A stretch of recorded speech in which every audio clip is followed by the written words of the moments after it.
Perkenalkan, nama saya Sarah Dodo Siseki SAG. Saya mahasiswa PPG tahun 2025 dari LPTK Santo Fransiskus Assisi Semarang.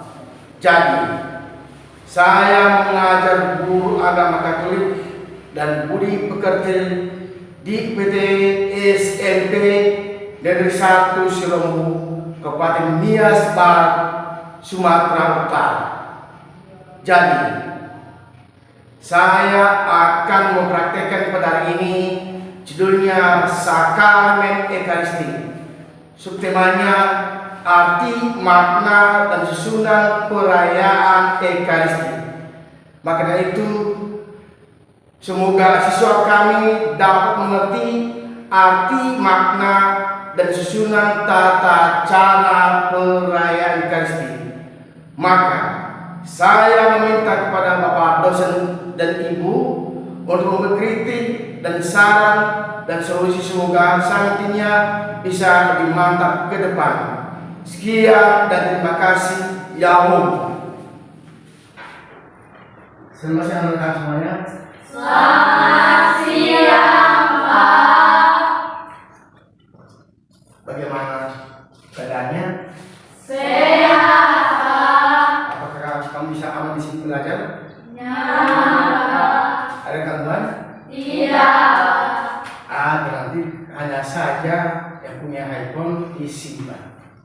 Ya, terkecuali nanti kalau Pak Guru mempersiapkan untuk memakainya, tapi selama belum saat persiapan memakai HP-nya, jangan dulu diganggu. Karena ini nantinya menjadi gangguan untuk kamu belajar. Oke? Nah, tema ya, kita hari ini Sakramen Ekaristi. Subtemanya yaitu arti, makna, dan susunan tata perayaan Ekaristi. Ya, ini khusus pelajaran kelas 8 semester genap. Baik, sekarang saya absen dulu siapa yang tidak hadir. Yang hari nanti bilang hadir ya. Antonis Jahit, hadir Pak. Anastasia Bulan, Hadir, Pak. Bernadette Deli, Hadir, Pak. Ernawati Bulan, Hadir, Pak. Clara Dia, Hadir, Pak. Supani Deni, Hadir, Pak. Tasya Tafnal, Hadir, Pak. Beka Bulan. Hadir, Pak. Baik, berarti semuanya hadir ya. Tidak yang tidak hadir? Tidak. Baik, terima kasih atas kehadirannya.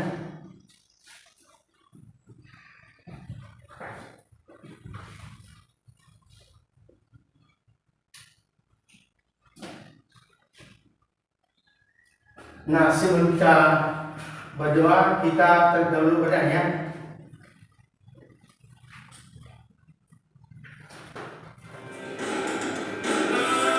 Tenang ya, ini ya.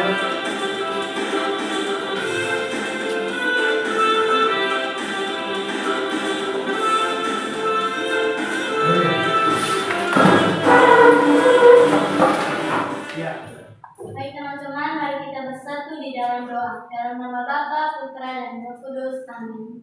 Ya Bapa yang di dalam kerajaan surga, kembali lagi kami mengucap syukur kepadamu atas kasih-Mu kepada kami, sehingga kami bisa berkumpul di sekolah ini untuk memulai proses mengajar. Ya Bapa, semoga amin. Atas nama Bapa, Putra, dan Roh Kudus. Amin. Terima kasih doanya.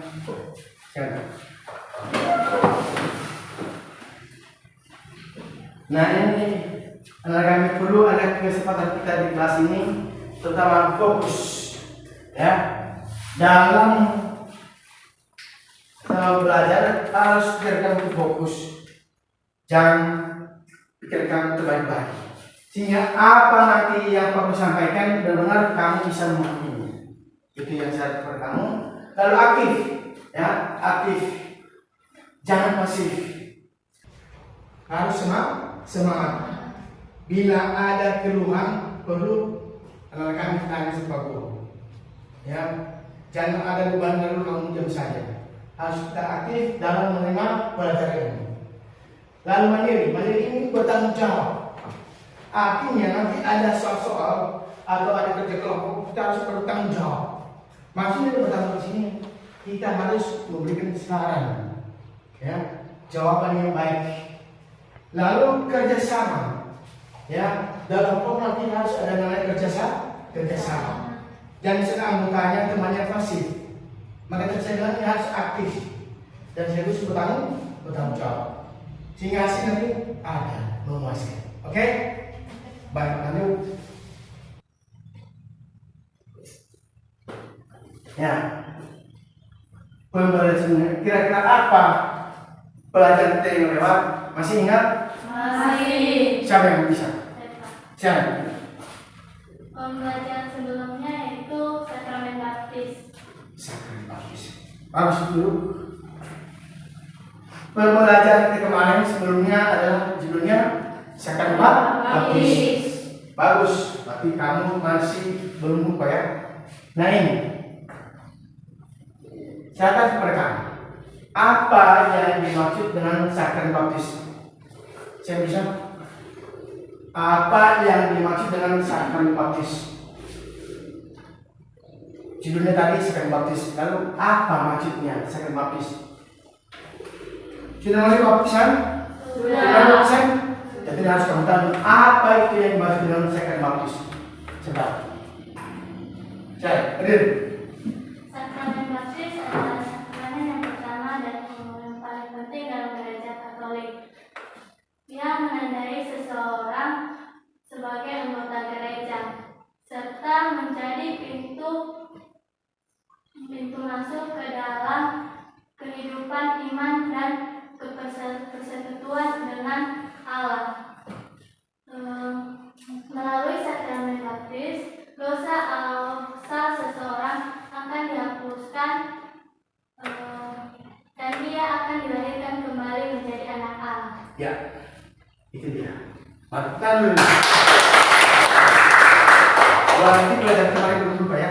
Itu yang bagus. Anak yang baik. Ya nanti dia harus berlomba. Ya, mengingatkan, jangan dilupakan itu. Kedua, apa sesal yang digunakan dalam baptis? Pasti asal. Klar. Air, lilin, dan kain putih. Air, Lilin dan kain putih. air, lilin, dan teku. Ada tiga sarana yang dipakai oleh imam pada waktu melaksanakan pembaptis. Akhirnya ada gunanya itu ya, kuncian, ya, gitu. Bagus kan? Ya. C-nya apa buah-buah rahmat? Ketika kita ada orang menerima sakramen baptis, pasti ada buah. Buah apa? Bukan buah peni ya, tapi ada buah yang sebenarnya. Siapa? Ya, benar. Buah rahmat ketika orang menerima sakramen baptis yaitu menghapus dosa asal dan dosa pribadi serta penghapusan hukum akibat dosa. Kita juga menjadi ciptaan baru, menjadi anak Allah dan digabungkan dalam gereja.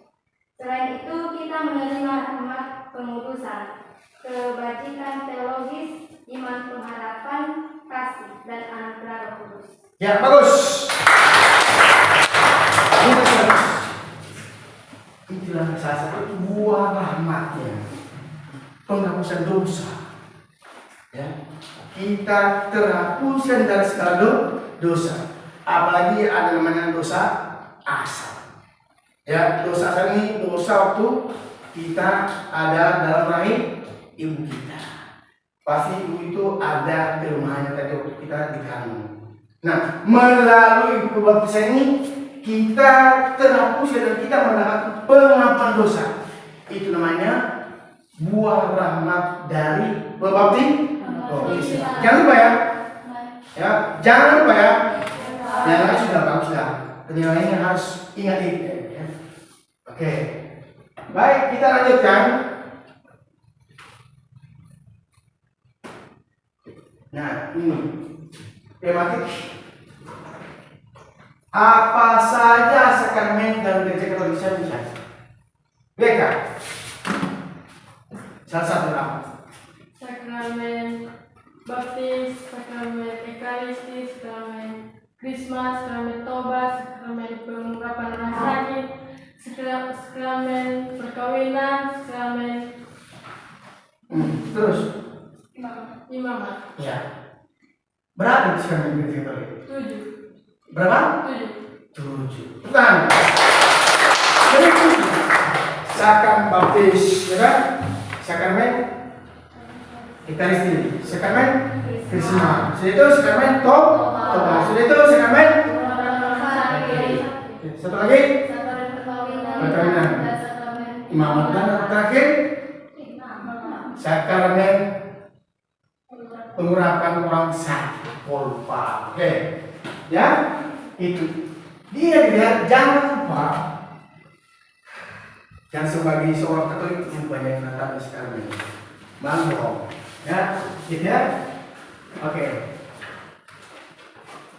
Kedua, sakramen kasih pernah kamu mengikuti kegiatan perayaan kasih? Ada pernah? Misalnya apa? Itu pertama. Pada waktu kita umur 10 tahun, kita berikan pengajaran oleh guru agama kita atau suster ya, atau guru atau frater. Mereka mengajarkan kita, membenahi kita supaya bisa kita jawab dewasa. Kita bisa kita menerima tubuh dan darah Kristus. Oke, bagus, mantap. Ketiganya, apa yang paling kamu sukai ketika mengikuti perayaan Kristus? Pasti ada yang paling kamu sukai. Ketika apa yang paling kamu sukai? Siapa bisa? Bisa. Itu berdoa, bernyanyi, memakan komuni, dan keheningan, dan lain sebagainya. Iya, berdoa. Artinya pada waktu menerima tubuh dan darah Kristus kita berdoa. Makanya itu kalau sudah menerima komuni, jangan dulu saja berdoa. Cuma menantikan. Minta berterima kasih kepada Tuhan atas tubuh dan darahnya di kayu salib. Sehingga kalau kita menerima itu, kita bisa mendapatkan yang namanya kekuatan dari Allah. Karena yang kita terima itu adalah tubuh. Diosti itu ada gambar Yesus. Diosti kita terima ada gambar Yesus. Gambar Yesus siapa ya? Oke, bernyanyi juga. Bernyanyi itu kira-kira bukan hanya asal-asalan saja. Nyanyi itu tidak rohani. Perlu dihayati dan difahami lagu itu. Karena lagu itu bagian dari firman Tuhan juga. Ya, bagian dari firman Tuhan.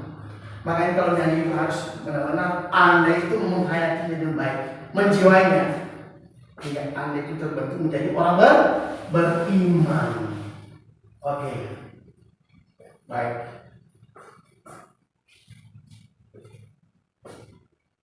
Nah, ini model pelajaran problema pasti dengan PPL. Ini terdiri dari 5 langkah pembelajaran. Bisa kita lihat. Pertama sekali judulnya sakramen ekaristi. Sementara topiknya arti, makna dan susunan perayaan ekaristi. Ingat ya, minggu depan pertanyaan rupanya. Diingat-ingat apa tuh judul kemarin itu sakramen ekaristi. Dan juga topiknya. Baik, lanjut.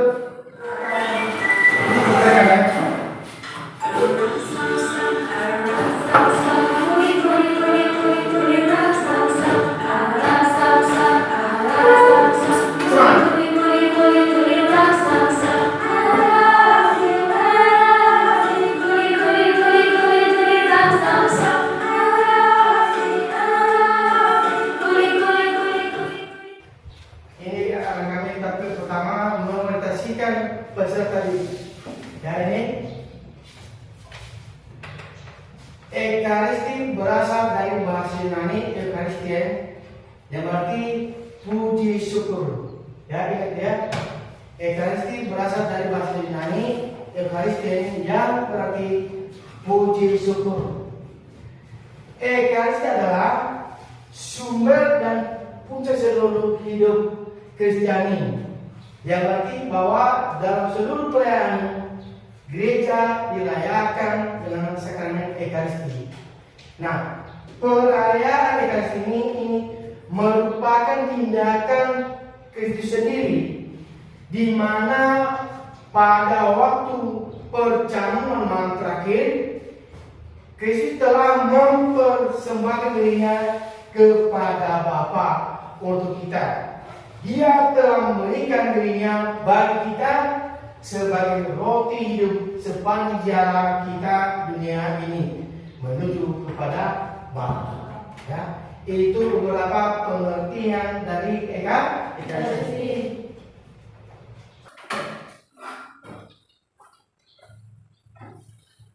Nah ini, maka Ekaristi dapat kita sebut sebagai ada 3 poin.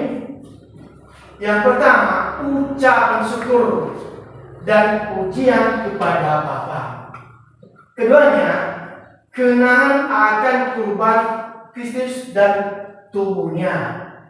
Ketiga, kehadiran Kristus oleh kekuatan perkataannya dan rohnya. Ya.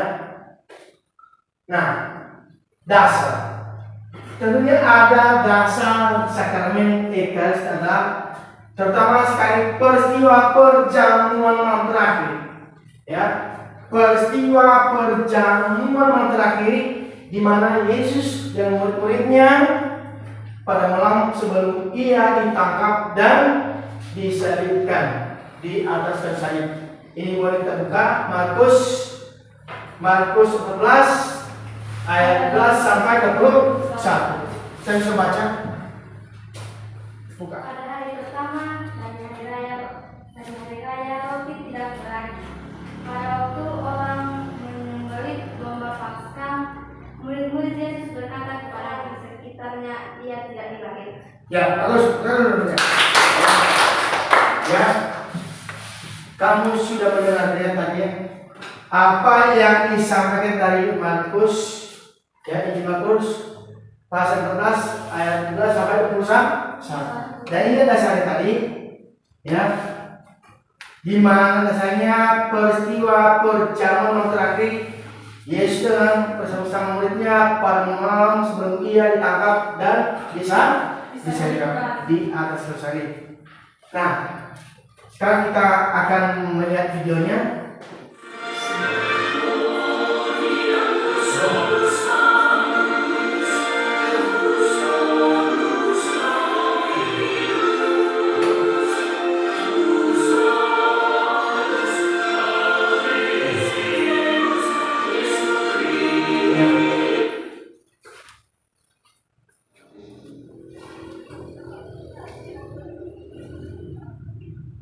Nah, itu adalah kami ya, tata cara atau sunat perayaan Ekaristi. Jangan lupa diingat ya.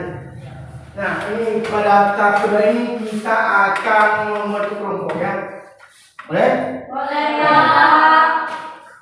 Ini kita punya kelompok satu ya. Kelompok 1, 2, 3. Jadi kelompok 2. 1, 2, 3 pas. Ini kelompok 3. 1, 2, 3. Oke, pas. Kan saya akan beri waktu dan harus ada kerjasama yang baik. Siap sekarang. Dijawab pakai.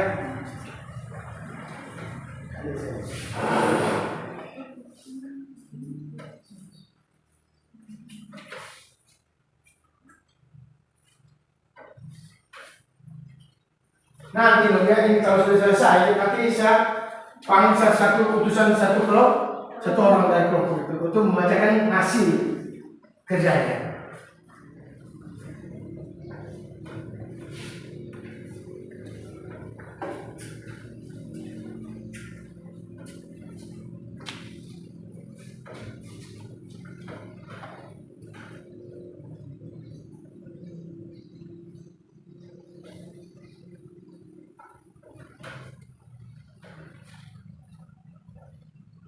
Sudah? Sudah, Pak. Sudah? Baik.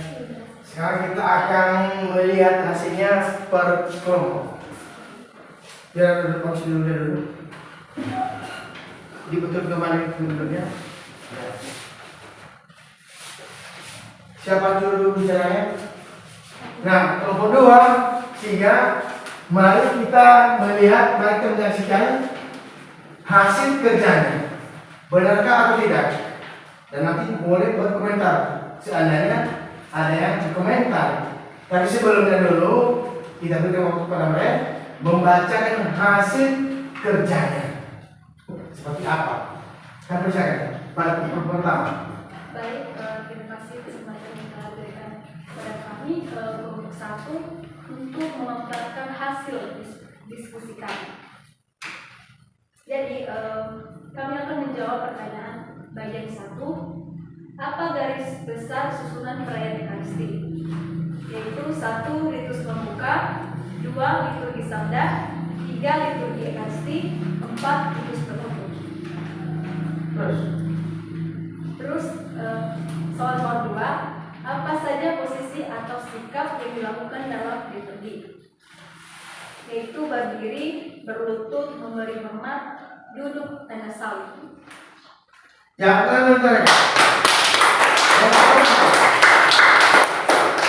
Hasilnya sangat memuaskan. Ada yang kamu tanyakan? Tidak? Pas? Silakan dibuka. Silakan kembali. Terima kasih. John Jerry di tengah. Ya. Ya.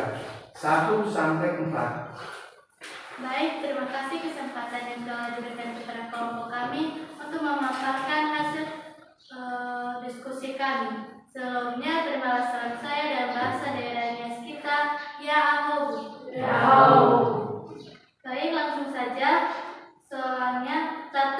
Apa garis besar susunan perayaan Ekaristi? Yaitu 1. Ritus pembuka, 2.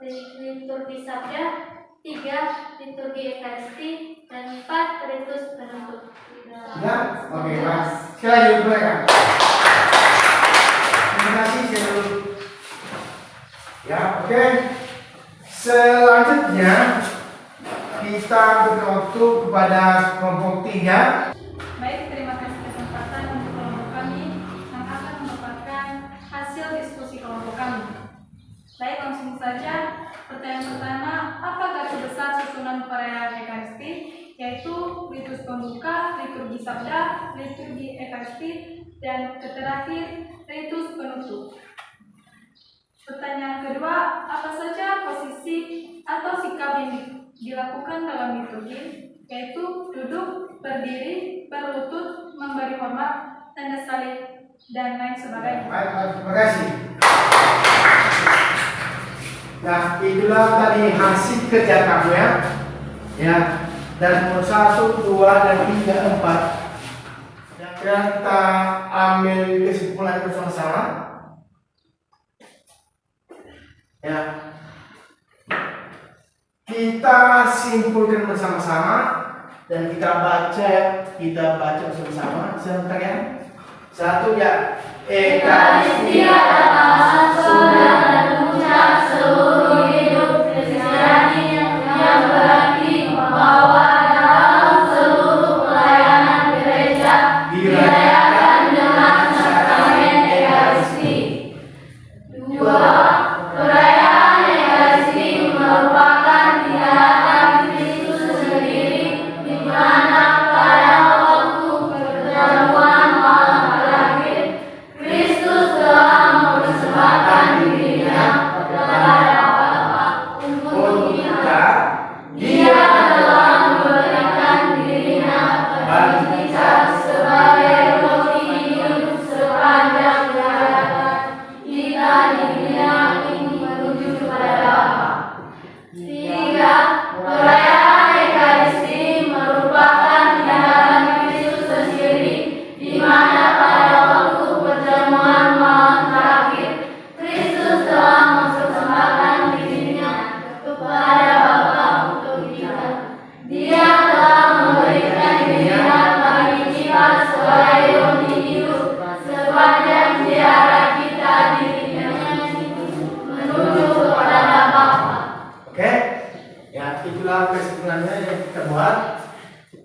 sekali lagi kepada kami semuanya, ini diingat-ingat dan dibaca-baca.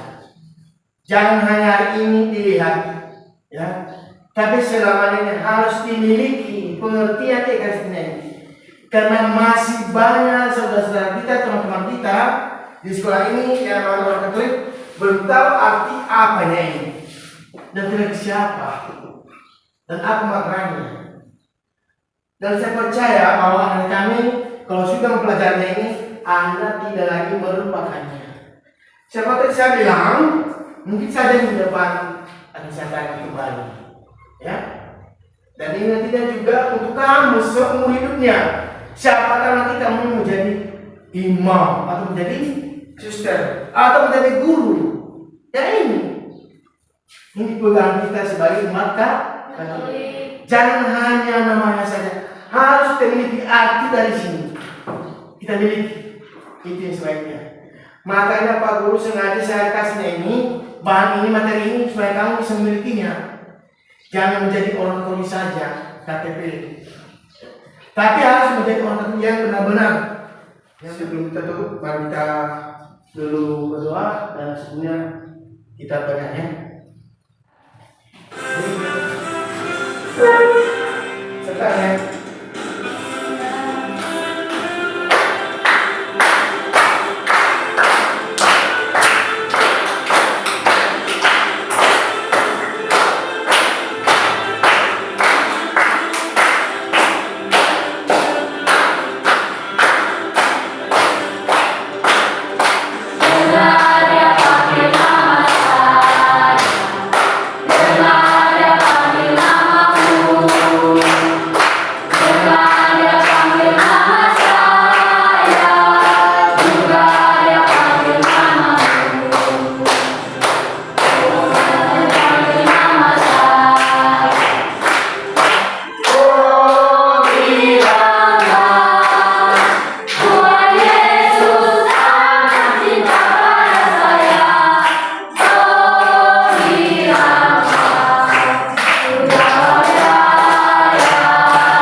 Allah Bapa yang Maha Kuasa, terima kasih atas berkat dan rahmat yang Engkau telah berikan kepada kami dari awal pembelajaran kami hingga selesai Tuhan. Tuhan, sebentar lagi kami akan berpisah-pisah, Tuhan berumah masing-masing. Tuhan, berkatilah kami dari perjalanan hingga kami sampai ke rumah kami masing-masing dengan penuh sukacita. Tuhan, inilah doa kami singkat ini demi Kristus pengantaran kami. Amin. Bapa, Putra dan Roh Kudus. Amin. Terima kasih.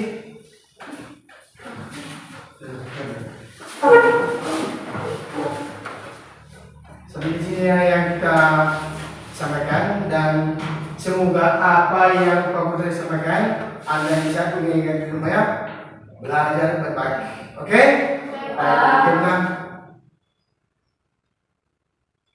Sudah? Demikianlah pembelajaran kita hari ini. Terima kasih banyak atas segala perhatian yang kamu buat hari ini. Oke? Terima kasih.